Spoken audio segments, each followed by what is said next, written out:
Seguimos creciendo con la persona y ahora nos va a hablar de la etapa de la vida adulta, pensando en las necesidades, las personas con mayores necesidades de apoyo, Isabel del Hoyo de Cádiz. Isa, cuando tú quieras, no sé si... Hola, pues muchas gracias. Voy a compartir una presentación para que no se me vayan las ideas importantes. Y sí que, aunque sé que hay un reloj, sí que necesitaría que alguien me Vale, fuera vale, te controlando. avisamos. Le hemos quitado la música esta vez, especialmente por ti, ¿eh? Al Vale, reloj. voy a intentar a ver si aquí.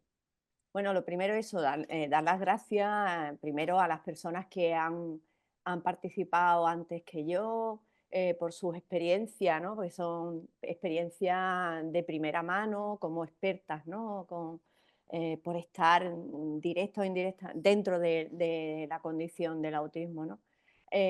Yo voy a hablar desde la perspectiva de una organización que lleva muchos años ya prestando apoyo a personas con autismo y especialmente sus inicios, sobre todo, eran personas con muchas necesidades de apoyo.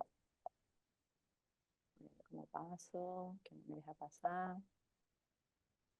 No sé, no me deja pasar mi propia presentación. Ay, sí, sí, ya estoy pasando a todas horas. Entonces, como decía, primero eso, muchas gracias y espero cubrir estas expectativas. Por otro lado, anoche tenía un ataque de responsabilidad, ¿no? Decía, ¿por qué me meteré en estas historias? Y porque siempre hablar en público y contar tu experiencia como organización y también como profesional es una responsabilidad, ¿no? No sabe hasta qué punto cubres todas las expectativas y además estás haciendo una labor de portavoz de la organización a la que perteneces, ¿no? Y por eso quiero decir que muchas de las cosas que voy a contar se basan más en mi propia experiencia de estar dentro de una organización como es Autismo Cádiz y por supuesto está totalmente em, eh, alineada con la organización, ¿no? Pero algunas sí que son experiencias mías, ¿no? En mi caso llevo 35 años trabajando con personas con trastorno del espectro autista y, como decía, sobre todo con personas con muchas necesidades de apoyo, aunque a mí también me gustaría poner en entrecomillado lo de las elevadas necesidades de apoyo, porque a veces solamente lo ligamos a personas que tienen, además de autismo, un diagnóstico de discapacidad intelectual, ¿no? Pero estas elevadas necesidades de apoyo también las he visto en personas que no tienen asociada discapacidad intelectual, ¿no? Y que incluso tienen buenas competencias cognitivas, ¿no? Pero la vida a veces no es tan fácil y por eso en este repaso creo que he pensado en todas las personas, he pensado no solamente en las personas que tienen discapacidad intelectual asociada. Por supuesto, como ya he dicho, trabajo con Autismo Cádiz, desde toda mi experiencia profesional va ligada a Autismo Cádiz y Autismo Cádiz pues, es un entramado de personas con autismo, también con familias y con otros perfiles, muchas personas que tienen intereses dentro de Autismo Cádiz, ¿no? Nuestra misión es proporcionar apoyo integral y especializado a las personas con autismo y sus familias, defendiendo sus derechos para que desarrollen sus proyectos de vida dentro de una sociedad respetuosa y participativa. Y en este periodo de atención a las personas con autismo, pues, con grandes necesidades, que empieza en 1990 hasta llegar a estos momentos, efectivamente ha habido muchos cambios, pero quizás no tan rápido como nos hubiesen gustado, ¿no? Ha sido una trayectoria a veces con cambios, ¿no? De no existir, de no nombrarse dentro del sector ni siquiera de la discapacidad, allá, bueno, tener mayor presencia, pero esos modelos que nos han ido marcando los paradigmas de atención, ¿no? Desde partir de la segregación, donde no existíamos, no estábamos, estábamos aparte, de la integración a la inclusión, esto tiene muchos altibajos, ¿no? Porque a veces tengo la percepción que seguimos estando segregados, otras veces que simplemente estamos integrados, que no, lo que decía antes la compañera, ¿no? No solamente es estar, sino es ser, sino estar y participar. Y luego hay momentos donde realmente me creo que empezamos a tener situaciones de inclusión, pero no es estable, es una situación muy muy frágil y dependiendo de muchas cosas del contexto, ¿no? Y esto no quiero que nadie se sienta, que se enfade por esta imagen, pero yo creo que es muy gráfica porque lo que tenemos que tener claro que en este periodo, sobre todo lo que hemos hecho ha sido ordenar, ¿no? Ha sido agrupar, ha sido cada día haciendo mejores espacios, ¿no? Mejores, incluso hasta muy especializados, pero no estamos ayudando a la gente a lo que realmente necesita, que es estar en comunidad, estar con las otras personas. Hemos ido mejorando en prestaciones de recursos, pero a veces seguimos segregando, seguimos teniendo a personas que no tienen contacto con la realidad. Y desde el punto de vista normativo, ya os puedo decir que también hemos ido pasando desde muchos planes planes de acción integrales de las personas con discapacidad en las que estamos, pero si te pones a leer los contenidos, han cambiado la tapa, mucho más no ha cambiado, ¿eh? Seguimos teniendo el mismo sistema de prestación y de recursos en los últimos años, sí que empezaron a aparecer los nombres en las tipologías de servicios, los especializados para personas con autismo, pero los cambios desde el punto de vista normativo han sido muy escasos y muy lentos. Y eso me lleva, bueno, a recordar a esta mujer, a Elizabeth Geva, que hizo su tesis doctoral sobre ciudadanías paralelas, ¿no? Donde ella decía que las ciudadanías paralelas son aquellas ciudadanías que se organizan, se estructuran y suceden de manera paralela y en muchísimos casos sin llegarse a cruzar, ¿no? Y que afecta sobre todo a colectivos concretos, a colectivos vulnerables, ¿no? Pueden disponer incluso de muchísimos recursos, en algunos casos, ¿no? En algunas comunidades autónomas, solamente destinados para ellas, pero siempre son ciudadanos paralelos, ¿no? Ciudadanos que se encuentran en situación de marginalidad, aunque vivan en espacios segregados con buenos recursos, ¿no? Y a mí me parece la imagen esta que utiliza Tatiana Orient, ¿no? Que es de Espacio Navarra, como un ejemplo claro de lo que ha ido pasando desde los inicios de nuestro trabajo de prestar apoyo a personas adultas hasta en la actualidad, ¿no? Lo que seguimos haciendo en el como si, ¿no? Seguimos prestando apoyo como si se recibiera atención temprana en espacios segregados, en servicios residenciales, en empleos segregados, en centros de día. Ya hemos estado escuchando antes la situación de los colegios, el sistema educativo, el ocio. eh, Seguimos utilizando un sistema de hacer como que sí, ¿no? Pero seguimos estando en un sistema institucional, altamente institucionalizado. Porque en este repaso de esta historia, lo que se ve es que tiene mucho peso, sigue teniendo mucho peso los servicios desde el punto de vista físico, ¿no? Los espacios. Y menos peso lo que debería ser la gran batalla, ¿no? Que es los apoyos individualizados porque se puede especializar y dar apoyos personalizados tanto en espacios segregadores como en apoyos individualizados, ¿eh? No está reñido, o sea, no estoy diciendo que los espacios profesionalizados que tenemos, dedicados a la atención a las personas con autismo, no son espacios especializados y donde se prestan apoyo personalizado, pero sigue en este paradigma de ciudadanía, sigue teniendo mucho peso estos espacios. Y antes también se comentaban, deberíamos convertirnos en centros de recursos, ¿no? Recursos para toda la comunidad y empezar a dar más peso a los apoyos individualizados. Porque los espacios físicos siguen siendo segregadores y los apoyos individualizados son los únicos que están vinculados a derechos. Además, porque los servicios físicos seguimos organizándolos teniendo en cuenta la discapacidad, ¿no? Y cuando hay discapacidad, que es importante reconocerla, pero no tenerla siempre en la mirada, es donde aparecen las restricciones, donde aparecen las pocas actividades cualificadoras, donde es más difícil la inclusión, el establecimiento de derechos, incluso respetar la diversidad, ¿no?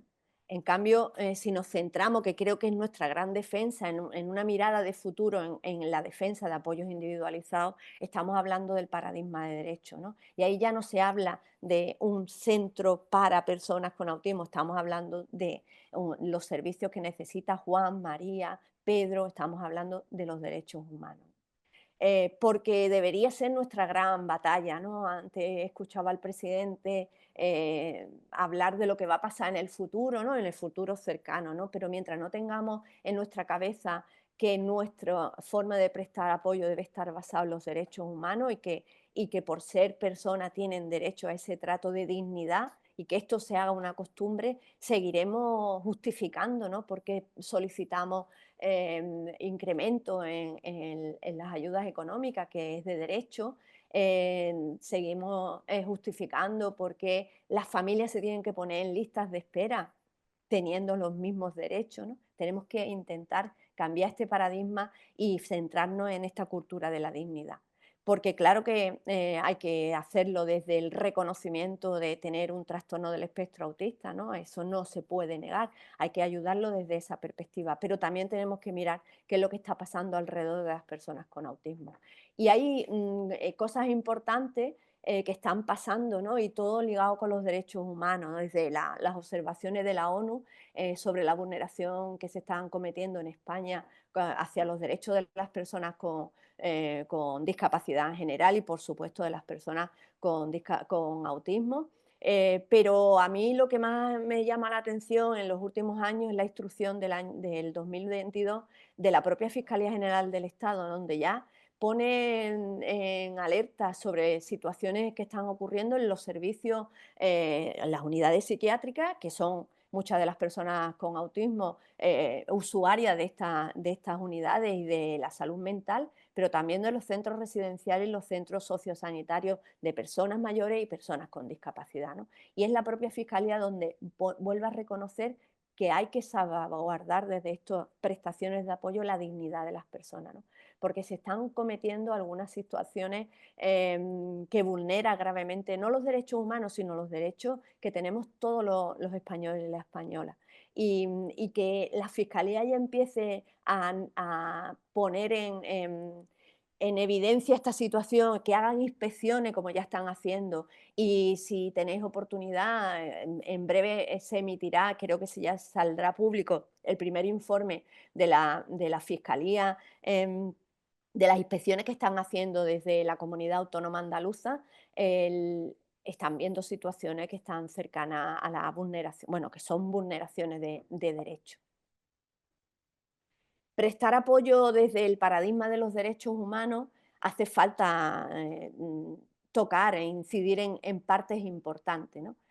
Primero, seguir defendiendo la necesidad de apoyos personalizados. Cada persona es única, por lo que es esencial también ofrecer apoyos individualizados. No hay dos personas con autismo iguales y en mis 35 años de estar con personas con autismo, bueno, eso lo sabéis vosotros, todos los que estáis aquí, no hay dos personas iguales, no sirve lo que sirve para una persona, hay que personalizar de una manera tan a la carta que necesitamos reconocer la necesidad de apoyos individualizados para que podamos ajustarnos a sus necesidades y también a las competencias y a las habilidades de cada persona.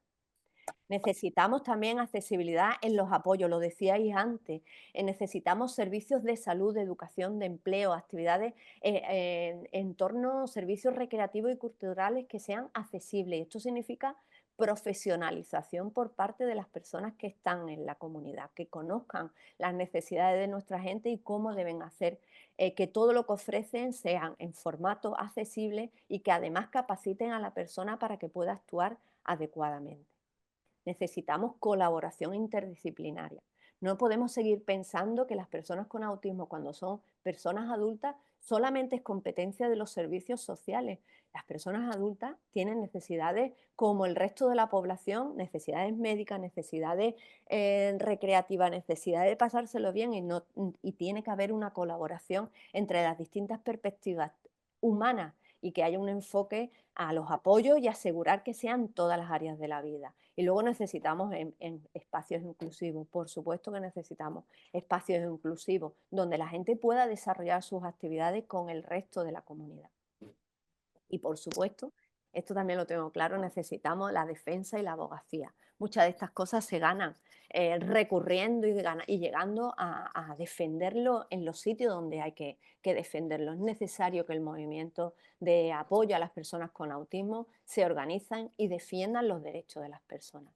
Y por supuesto también la tecnología asistencial, lo decíais antes, ¿no? Necesitamos que haya un mayor desarrollo tecnológico para que nuestra gente tengan esos soportes.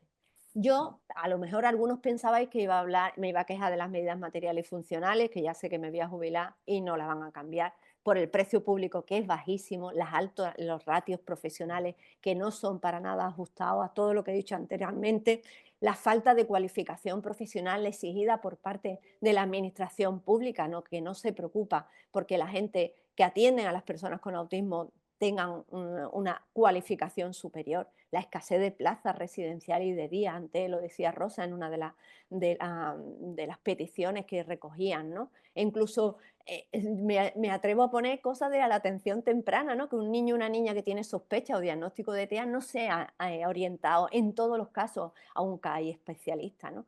Nuestra dependencia de la administración pública, todas estas cosas que sé que ya están, ¿no? Y por eso que están no quiero volverlas a recordar. La incertidumbre que viven las familias, los bajos sueldos de los profesionales y por supuesto los macrocentros, todas estas cosas no quería nombrarlas, pero sí la he dejado aquí escrita, porque nosotros lo que necesitamos son, como dice este señor John Bryan, sobre las cosas importantes para nuestra gente, es que tengan presencia en la comunidad, que tengan oportunidades de elegir y de escoger, que adquieran competencia a lo largo de toda su vida y tienen que ser actividades significativas con un impacto en sus vidas, ¿no?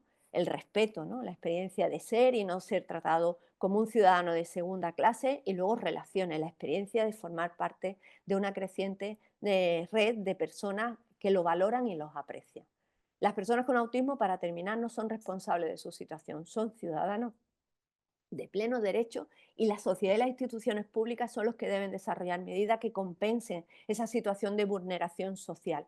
Y nosotros, las entidades, debemos desarrollar estrategias para que puedan actuar como ciudadanos de pleno derecho. Muchas gracias.